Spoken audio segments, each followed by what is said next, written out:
Professor Theodore Dalrymple verdedigt met zijn boek Leve, het vooroordeel de stelling dat vooroordelen ook een positieve waarde kunnen hebben. Net als in zijn vorige boeken onderbouwt hij zijn controversiële standpunten op een scherpe en heldere toon. Well, you can't actually walk out of your door even without prejudices. You would be prejudiced, you would have some idea about people just from the way they dress. And in fact, of course, people do consider the appearance that they're giving to others in the way that they dress. Volgens Dalrymple moet je wel kritisch zijn ten opzichte van vooroordelen, maar hoef je ze niet geheel te verwerpen, omdat ze ook een waardevolle functie kunnen hebben. If you look at the police over there, there's some policemen over there, it would be impossible to have no prejudice at all about what they are likely to be like. You might be in favour of the police or you might be against the police, but it's extremely unlikely that you have no preconceptions of what the police are likely to be like. And it's impossible to rid your... In fact, it would be absurd even to try to rid yourself of every possible prejudice.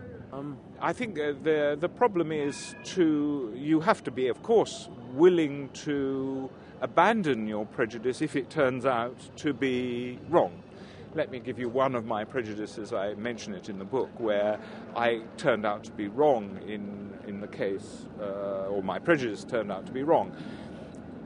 There is, in my view, quite a connection between certain kinds of tattooing and violent or brutal behaviour. And it's quite a strong connection. Well, in the prison in which I worked, there was a prison officer who was extreme. First of all, he was enormously large. He was huge, actually. And he was covered in tattoos, and you would think, as a result of this, that he would be inclined to be a brutal man, because, of course, prison officers are in a situation where, if they want to be, they often can be brutal.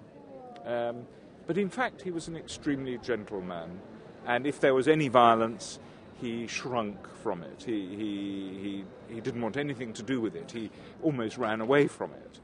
And there, you see, there was a prejudice that I was wrong in this case. But that doesn't mean necessarily that my original prejudice was wrong overall.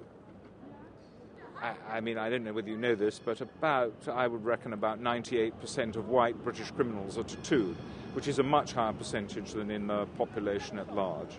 So there's some kind of connection. If you just say, well, we abandon all prejudice, you may actually abandon all thought as well. And I hope that it will make people think that they can't just dismiss an idea because it's a prejudice. They have to think beyond whether it's a prejudice or not. They may find that they have to reject some of their prejudices, but they can also accept some of their prejudices as being justified by human experience.